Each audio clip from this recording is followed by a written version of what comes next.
The vision is reversing climate change and get back to pre-industrial carbon dioxide concentrations. So I think emission reduction remains the most powerful leverage. So we still require fundamental change in how we think, how we consume, and how we take care with our resources. But then I think microalgae can really play a very nice role in a portfolio of solutions. It's crucial to get the costs down. The technology works. If we reduce our costs, we can reach a larger market and have a larger impact. And we have, of course, environmental benefits and multiple benefits. Welcome to the 10th anniversary season of Swiss Impact with Banerjees. This season, we bring you the movers, shakers, and visionaries who are redefining industries and turning investments into real lasting impact. These are the investors changing the game, driving sustainability, transforming lives, and proving that profit and purpose go hand in hand. Every investment is a choice to shape the world we leave behind.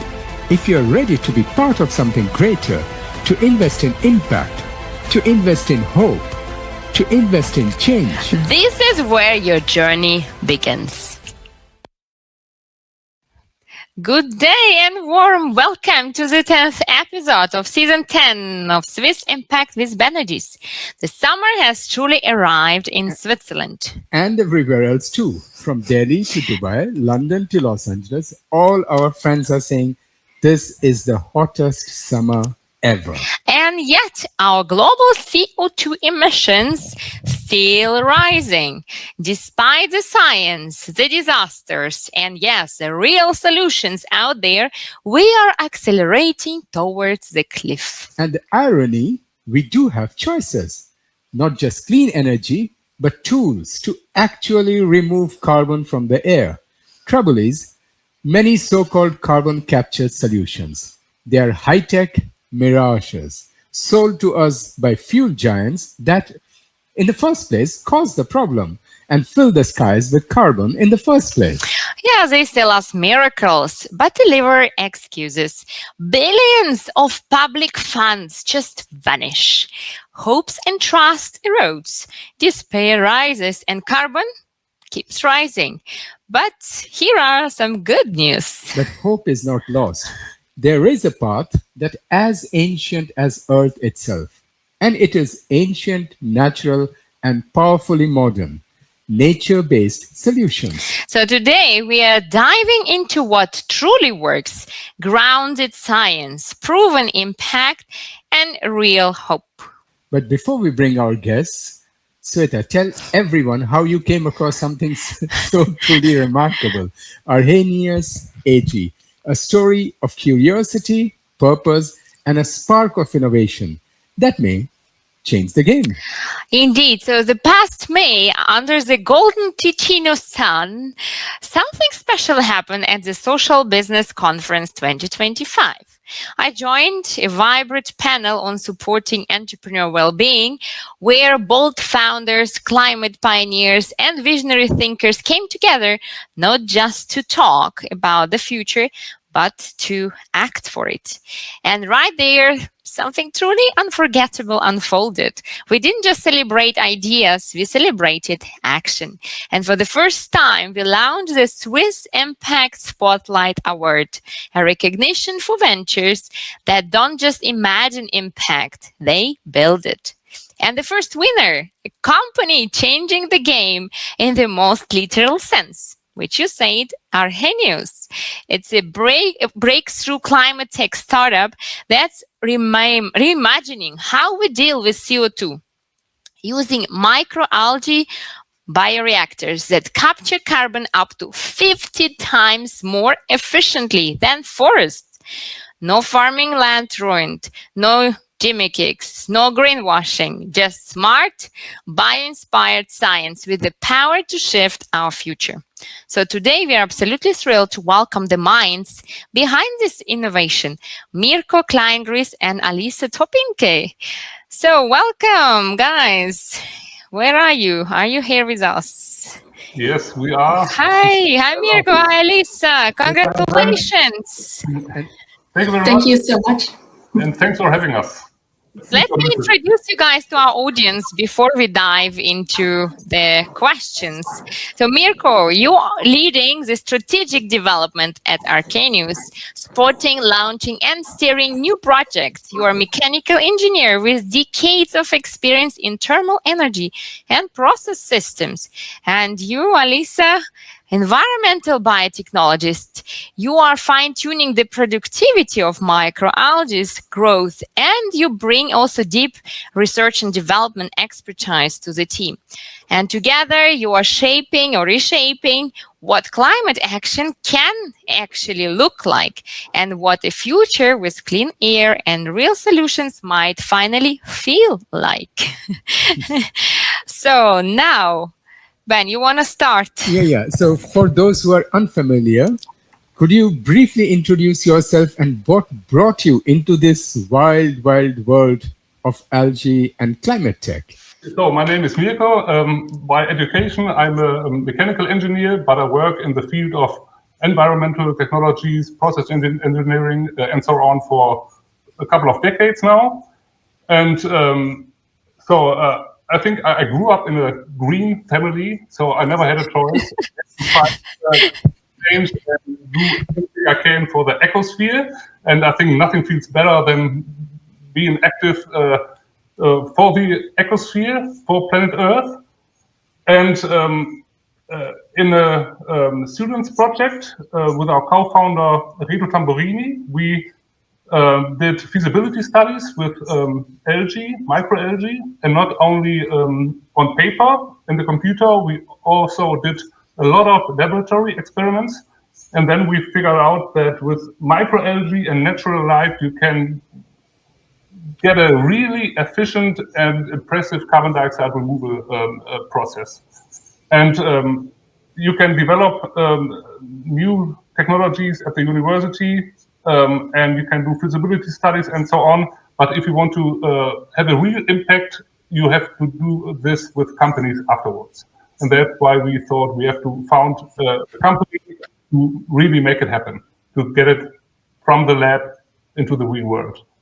Mm-hmm. So for all those who do not understand algae is the thing that grows on the bread when you have it too old, too long in the fridge, no? No, that's something else.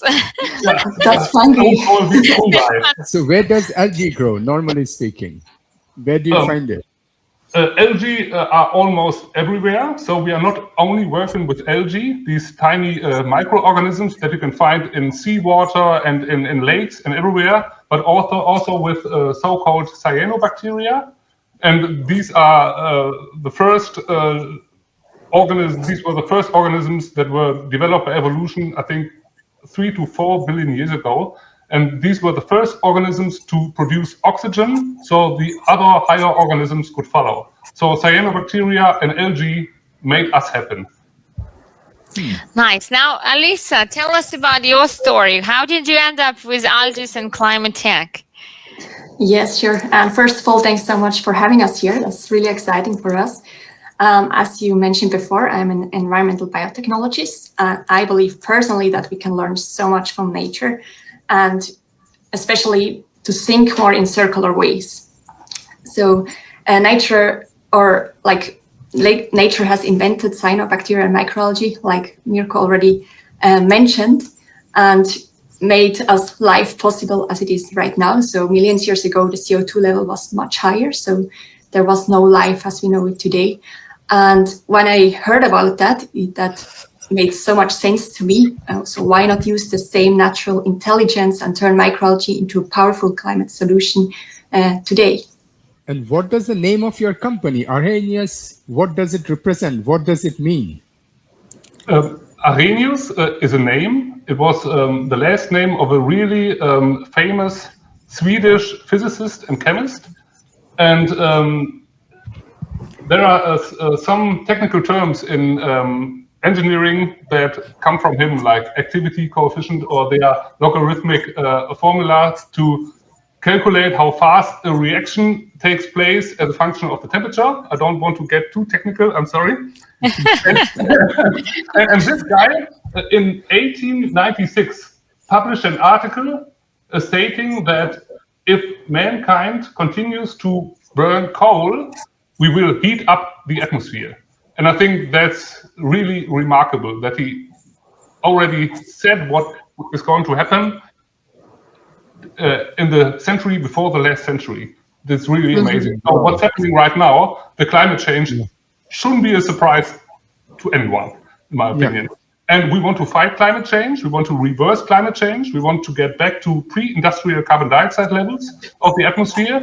And it shows respect to him that we called this company Arrhenius. Although we know it's not a really catchy name, and I think it will be misspelled many times in the future, but that's okay. Okay, let's dive into what is behind the name. So microalgae are called as tiny superheroes. And I said before that they are 50 times more efficient than trees. So what makes them such powerful tools in climate action? So yeah, there's a saying like, for every problem, there's a microalgae. So microalgae are indeed really amazing. They're evolved million years ago. And as you mentioned, they're like much faster than trees, so up to 50 times, because they also don't create roots or leaves, for example. And they can use only sunlight to come, so we don't need like extra or only very little extra energy. And they can grow on non-arable lands. So for example, in deserts. And also what is really cool, they love wastewater, so we don't need to add extra nutrients. They can just take up the nutrients from the wastewater, and they can also clean pollutants like heavy metals that we don't really want in our ecosystem, and we can clean them with microalgae. But they also have a huge potential for bioeconomy, so we can produce many products, sustainable products from microalgae. Like food, they're very high in protein, up to 70%. Or we can do biofertilizers, biodiesel, dyes, or bioplastics. So really many benefits. And how does your system work in capturing the CO2? This is not that complicated, I think. This is more or less a low-tech approach. So you can have large ponds. The state-of-the-art technology is open raceway pond. So you have a large pond and a pedal wheel, making sure that the water and the nutrients and algae and so on are mixed properly all the time. And if the algae see sunlight, have the nutrients in the water, have the water and the carbon dioxide from the atmosphere, they reproduce.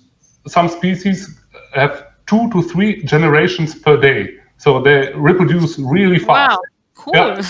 Yeah, so we don't get the biomass through the growth of the algae, of these tiny organisms, they reproduce.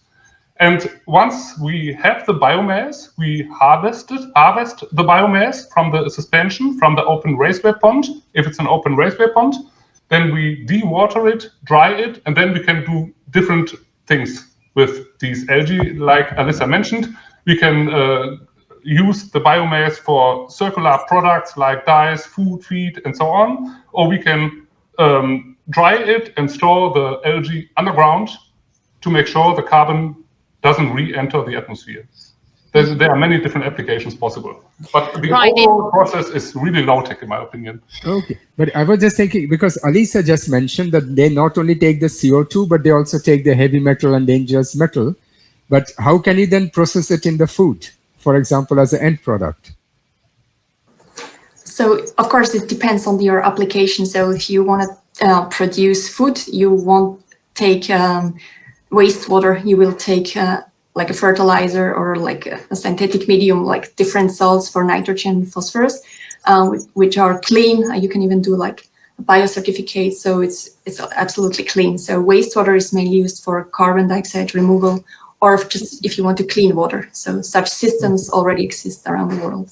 So it's taking only the CO2 from the air, nothing else. Yeah, and they need some nutrients like nitrogen and phosphorus. Yeah, of course. Yeah. In a very small quantity. So to make it more touchable, and visual, that's why we came to visit your facility also, because sometimes you cannot imagine how such facility look like. Now, the next question is, you don't use, guys, agricultural land. How does it help solving food versus fuel issue or food versus land debates? That's true. I think many remember the debates around food versus fuel. Remember these debates around food versus fuel. For example, in the US, there was land used for bioethanol production in South America and Brazil as well. So in the US, it was maize or corn. In Brazil, it was sugarcane. And then in 2007 and 2008, the food prices went up. This was a catastrophe, and this shouldn't happen again. And it's an advantage of our technology that we don't use arable land. So we could operate our bioreactors on concrete in the desert on a rooftop. We could do that above the limit of vegetation. I'm in Switzerland right now. I'm surrounded by mountains, and somewhere there's a limit of vegetation, maybe at an altitude of 2 kilometers. We could even operate our reactors above the limit of vegetation. So there's no land competition there. So, and if we produce food or feed for the coming bioeconomy, this would be additional. So the food and feed markets would rather benefit. So the end products, then, what would you name the end products of your enterprise? So I think it makes sense to distinguish completely between bioeconomy, where we sell circular products like food, feed, dyes, and so on, and carbon dioxide removal. These are two different paths we are pursuing right now. And when it comes to the bioeconomy, we start with Spirulina. It's a high protein product that you can use as supplement or just as feed for animals or food directly. So we will start with Spirulina to get revenue, to make sure that our overarching goal, developing the carbon dioxide removal technology, will take place.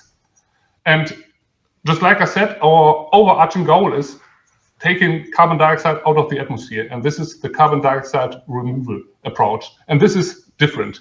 And there, we don't make revenue by selling material. We make revenue by selling removal certificates.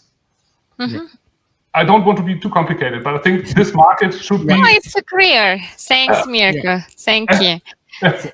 No, because from the investment angle, it's very clear, because one side you have an end product and the other side you have a carbon removal from the atmosphere.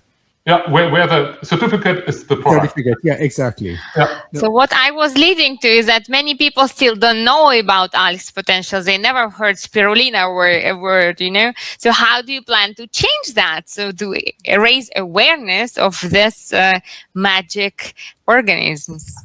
Yeah, I completely agree. Like all my friends have never heard about that, but they're very excited. And I also just recently read a study from Spain, and they also showed that there's a very low awareness about algae, but a very high receptiveness and the openness towards algae. So people are not afraid of it, which is nice.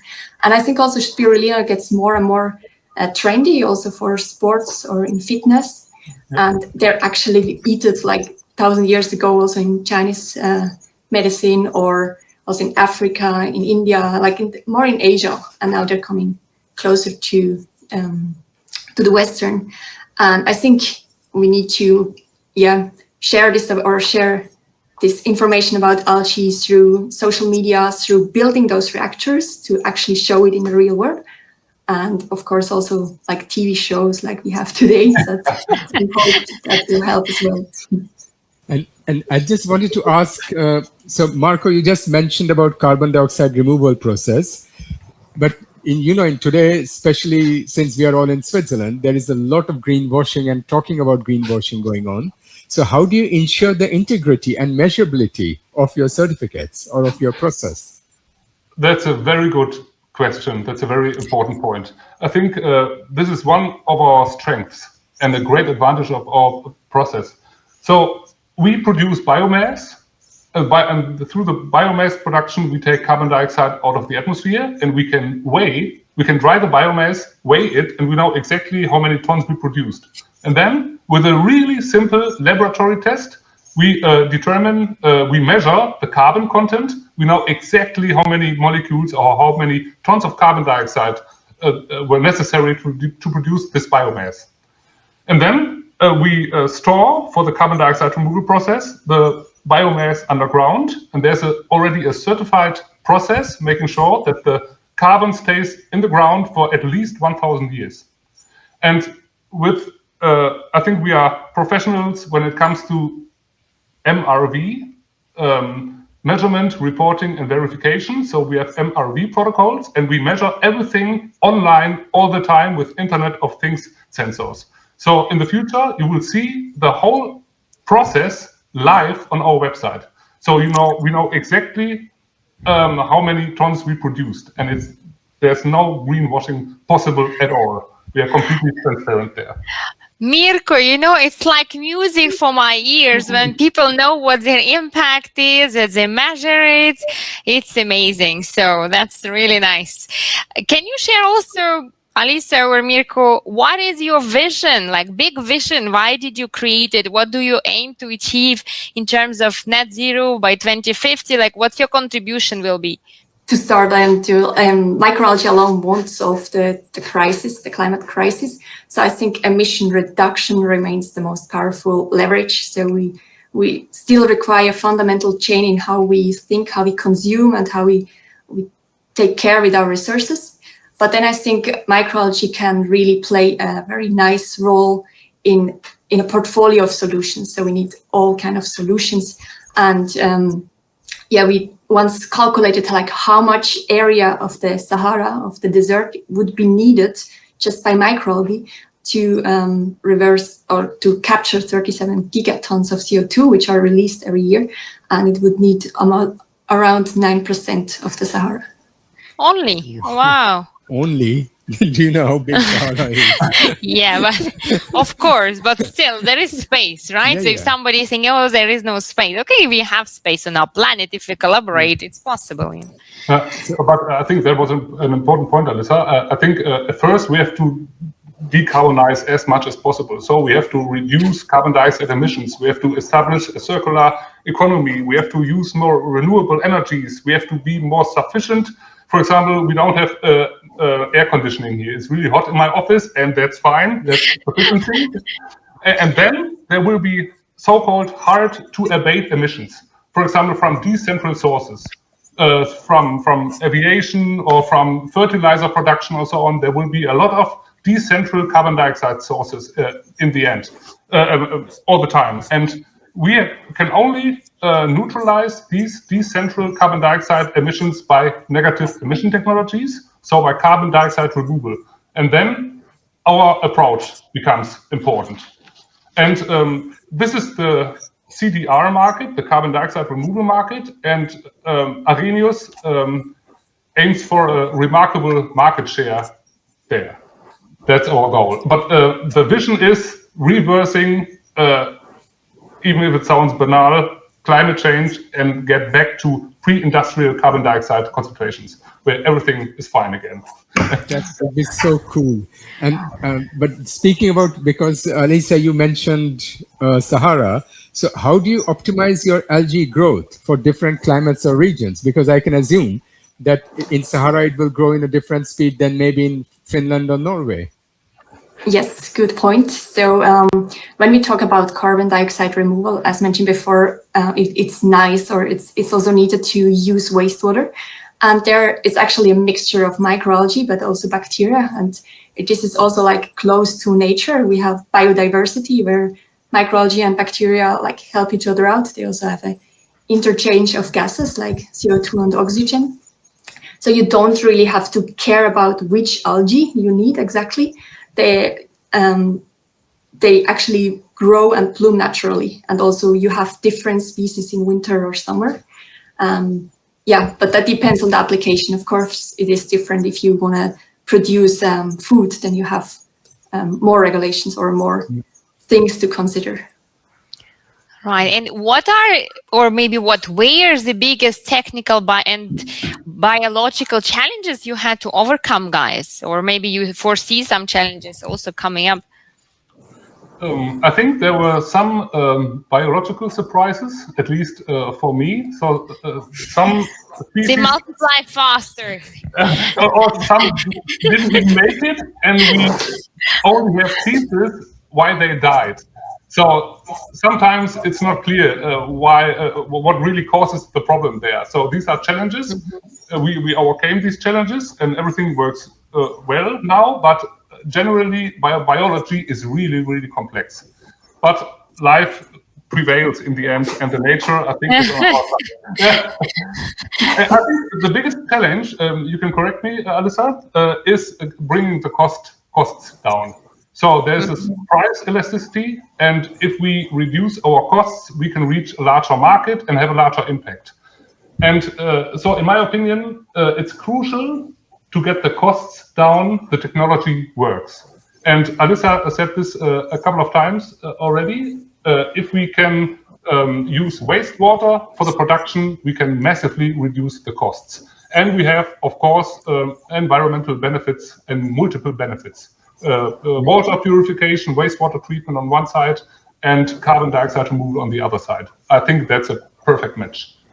Exactly. But you, like you mentioned in the starting, you have kind of two sources of revenue. One is the product and one is the carbon removal. So what are your pricing model for the carbon credits, or how competitive is it compared to the other solutions which are available in the market? Yeah, there are some really highly maybe over-engineered solutions that are really, really costly, and they have issues proving how efficient these processes really are. And this is an advantage, and I think it would justify higher costs, although we think we can get down to below $400 per ton. And if we reach $400 per ton, we can already do a lot. That's quite okay. We could sell removal credits even at a higher price, but not as many as we want to. So if we manage to get the costs down to maybe around 400, we are highly competitive. That would really work. So Mirko and Alissa, what is your current funding status, and are you actively raising funds at the moment right now? So maybe some inspired investors can support you.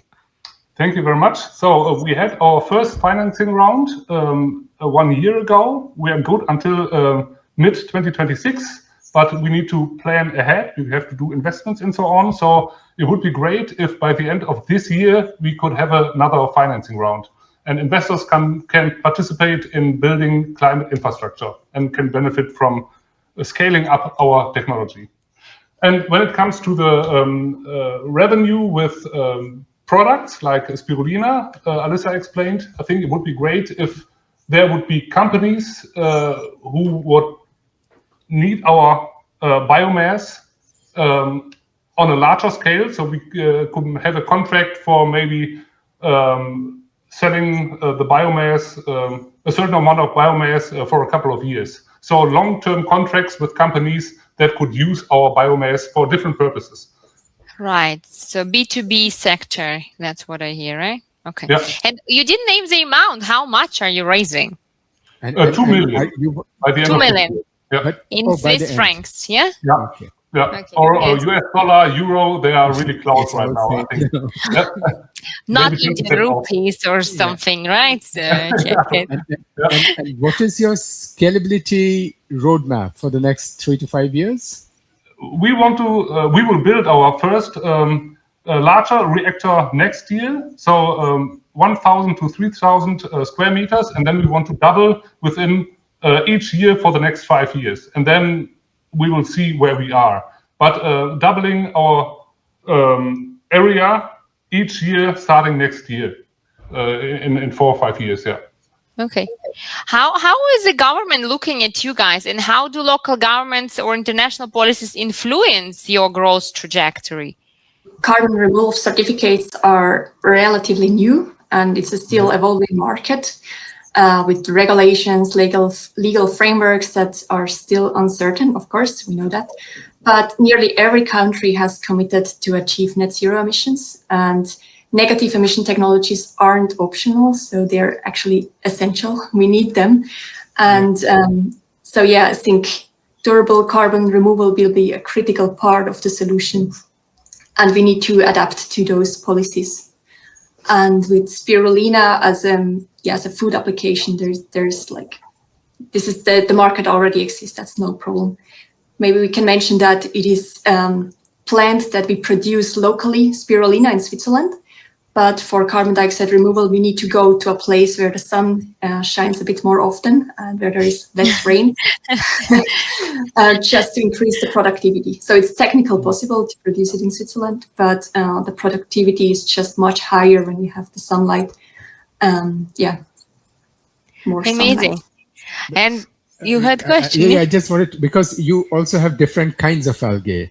So don't you have like the option that in higher sun areas you use a different kind, in the lower sun areas you use a different kind? Can you play around with that? I mean, in the end, they all do photosynthesis, and for photosynthesis, we need the photons from the sun. And we can study the different algae, and we can give them the nutrients in excess, water in excess, CO2 excess. We can also take CO2 from biogas or whatever, so we can even take them in concentrated form. But in the end, it's the sunlight that it limits the process, and there are slightly difference from strain to strain, but in the end, it is all photosynthesis dependent. Yeah. Okay. Now let's think outside of the box. And you guys are so inspiring, and you're completely in love with algae. So what would you do if you had unlimited resources? What bold experiment would you do with microalgae? Like, what would you do? I think for me, it's clear. We will do exactly what we are doing right now. So we have a large overarching goal, reversing climate change, get back to pre-industrial carbon dioxide levels. And if we really want to have an impact, we have to scale it up. And at first, it really costs a lot of money. So if we would have unlimited resources, I would do exactly what we are doing now, only much faster. That's a good answer. Then you're doing the right thing. And what has been your proudest moment till now? For me, if I can start, Alissa, I think our approach was bold. We wanted to do something new, and especially for me, I'm an engineer. I was an expert in algae technology. So I came from outside and thought, okay, this should be doable. And then for couple of years, all people said, okay, it's too costly, it doesn't work because of that, it doesn't work because of that. And then I think we had the breakthrough this year, proving that it really can be done economically.